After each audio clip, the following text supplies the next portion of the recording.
Plodovi paradajza su ponos svake bašte, ali uzgoj ovog povrća ima i svoje izazove. Morate pratiti svakodnevno stanje biljke, temperaturu zraka, količinu vode, vlažnost tla i mnoštvo toga kako bi biljka bila idealna.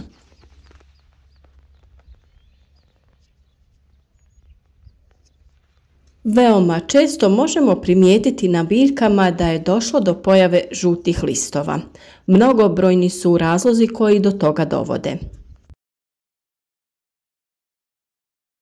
Neki od njih su stres zbog presađivanja, nedostatak ili višak hranjiva, temperaturni šokovi, višak ili manjak vlage, napad štetnih organizama ili pojava biljnih bolesti, kao i prirodni proces odumiranja listova. Prije presađivanja biljka duži vremenski period boravi u malim posudama ili kontejnerima u kojima sa vremenom ponestane hranjiva, a posuda se u potpunosti ispuni korijenom. Bilo kakva prihrana u tom stanju i dalje neće biti previše učinkovita. Samo presađivanje uvijek izaziva neku vrstu stresa kod biljke. Mlade biljke trebaju se prilagoditi novoj sredini. Tom prilikom dolazi do oštećenja korijena što rezultira slabijom ishranom usjeva. Biljke se prilagođavaju novonastaloj situaciji i pokušavaju zaštititi najmlađe dijelove, koji su ujedno i tačka rasta. Upravo iz tog razloga često dolazi do žućenja starijih listova.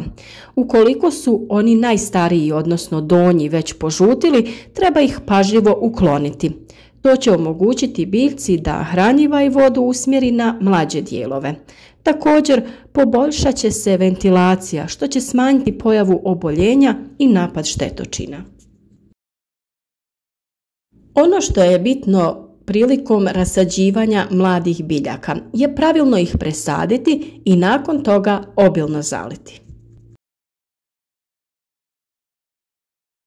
Dubina sadnje trebala bi biti dosta velika, tako da se barem 2/3 stabljike nalaze u zemlji. A svaku zasađenu stabljiku bi trebalo zaliti sa barem 250 do 300 ml vode kako bi zemlja bila pogodna za daljnje širenje korijena.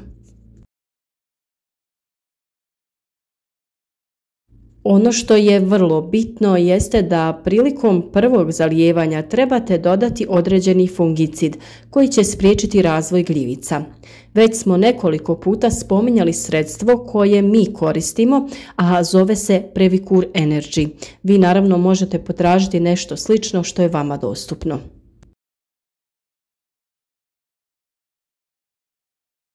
Previcur Energy osigurava preventivnu i sistemičnu zaštitu od bolesti polijeganja i rane plamenjače.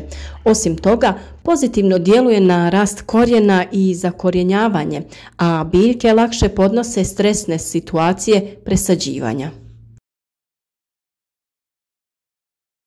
Protiv bolesti polijeganja zalijevamo biljke i zemlju oko biljke. Na 10 litara vode dodajemo 2,5 ml sredstva. Prilikom zalijevanja voditi računa da je zemlja umjereno vlažna, nikako suha ili previše vlažna. Po presadnici je potrebno utrošiti 200 ml otopine za zalijevanje. Vrlo je jednostavan i siguran za primjenu te osigurava zaštitu od svih najvažnijih bolesti mladog rasada. U kombinaciji sa tim može se koristiti i kristalonska NPK prihrana sa povećanim udjelom fosfora. Omjer NPK bi trebao biti 10-40-10. Dodaje se 25 grama na 15 litara vode. Fosfor će ojačati korijen biljke te omogućiti općenito bolji daljnji razvoj. Na taj način biljka će moći kvalitetno da usvaja ostala hranjiva iz tla. Nedostatak fosfora inače se manifestuje ljubičastom bojom listova. Ovo je veoma česta pojava kada je mladim usjevima hladno i zbog toga nisu u mogućnosti da ga usvajaju. Međutim, postoje sorte paradajza koje prirodno imaju jače izraženu ljubičastu nijansu listova i na to treba obratiti pažnju. Ukoliko se njegov nedostatak manifestuje kroz duži vremenski period, može dovesti do propadanja listova, a biljke tada zaostaju u razvoju. Međuredni i redni razmak također može djelovati na pojavu žučenja. Suviše gusta sadnja spriječiti će prozračivanje i osvjetljenost donjeg dijela biljke. Kako bi izbjegli ovo, zbog slabe osvjetljenosti nikada ih ne treba saditi pregusto. Najmanji preporučeni razmak između biljaka je od 30 do 40 cm, a razmak između redova je najmanji 70 cm. Razmak je poželjno da bude i veći, ali zbog ograničenosti prostora i većih prinosa na manjoj površini, ovo je neki optimalan razmak. Nedostatak ili višak vlage može dovesti do toga da listovi požute. Ukoliko biljka pati od nedostatka vode, pokušati će da se zaštiti uvrtanjem listova. Kada takvo stanje potraje, rezultirat će žutilom. Prekomjerno zalijevanje i višak vlage također mogu dovesti do promjena u sistemu ishrane i propadanja korijena biljke. Sve to na kraju rezultira propadanjem i listova. Nepravilna ishrana usjeva jedan je od glavnih faktora koji utječu na ovu pojavu. Manjak ili višak hranjivih elemenata dovodi do pojave različitih simptoma. Najčešće je žučenje izazvano nedostatkom dušika. Manjak ovog elementa prvo će se pokazati na donjim listovima. Osim ove pojave, dušik djeluje i na pojavu malih plodova koji ubrzano dozrijevaju. Problem njegovog nedostatka možemo riješiti dodavanjem đubriva koje sadrže dušik. To su uglavnom prirodna đubriva od koprive te kokošije đubrivo.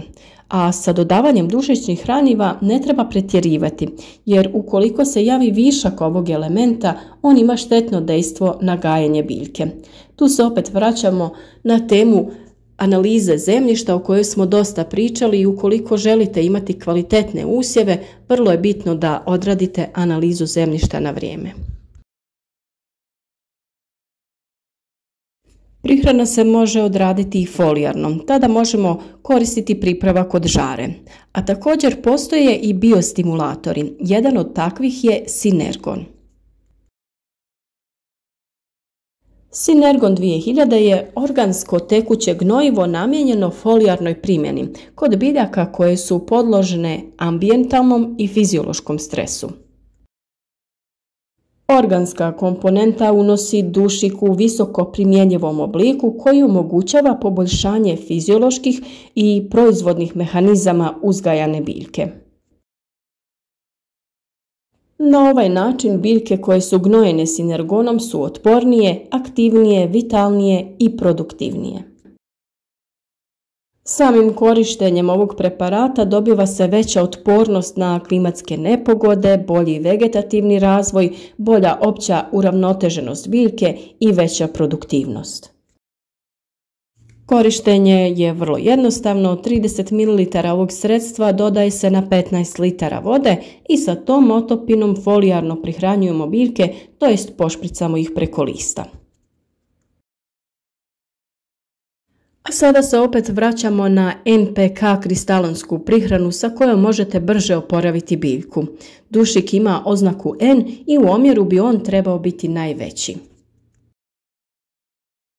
Simptomi žučenja mogu zahvatiti pojedinačne listove, određene etaže ili čak cijelu biljku. Svaki element koji nedostaje u ishrani može izazvati karakteristične simptome. Nedostatak magnezija, cinka, kalija i drugih minerala djeluju na promjenu boje zelenih dijelova biljke. Da bismo ovo spriječili, potrebno je redovno prihranjivati biljke. Prva prihrana se obavlja 10 do 15 dana nakon presađivanja, kada se biljka primila na stalno mjesto i razvila dobar korijen. U istim intervalima prihranjivanje se nastavlja tokom sezone, a đubriva se prilagođavaju fazama rasta paradajza. A sami možete da napravite kokošije hranjivo. Potrebno je da uzmete 200 do 250 grama kokošijeg đubriva i razblažite ga sa 10 litara vode. Dobijena smjesa dobro se pomiješa i ostavi da stoji 24 sata. Ovim hranjivom obavljate zalijevanje u količini od 2 do 3 litre po biljci. Također se može napraviti i miks đubrivo. Priprema se od kokošijeg đubriva, pepela, kvasca i vode. Potrebno je 10 litara vode, 1 vrećica suhog kvasca, to jest 10 grama, 5 kašika šećera za aktivaciju kvasca, te posuda od pola litre u koju ćete staviti pepeo od drveta i posuda od pola litre kokošijeg đubriva. Svi ti sastojci se dobro izmiješaju i ostave da stoje 1 dan. Miks se primjenjuje razblažen sa vodom u odnosu 1:10. Za mlade biljke on je nešto blaži u omjeru 0,5:10, dok se za biljke u cvatu i rodu može koristiti i omjer od 1,5:10. Kada je riječ o ovakvim pojavama poput žućenja listova, ne brinite, nije to ništa strašno i sve se može nadoknaditi. A za svaki slučaj pregledajte biljku i uvjerite se da nema nepozvanih gostiju i stanovnika kako oni ne bi bili uzrok problema. A u narednom periodu dosta ćemo pažnje posvetiti problemima pri uzgoju paradajza, prihrani i zaštiti, tako da sve vas koji već niste pozivamo da zapratite naš kanal. Ukoliko pored tipke subscribe kliknete i na znak zvonca, dolaziti će vam obavijesti o svakom novom videu.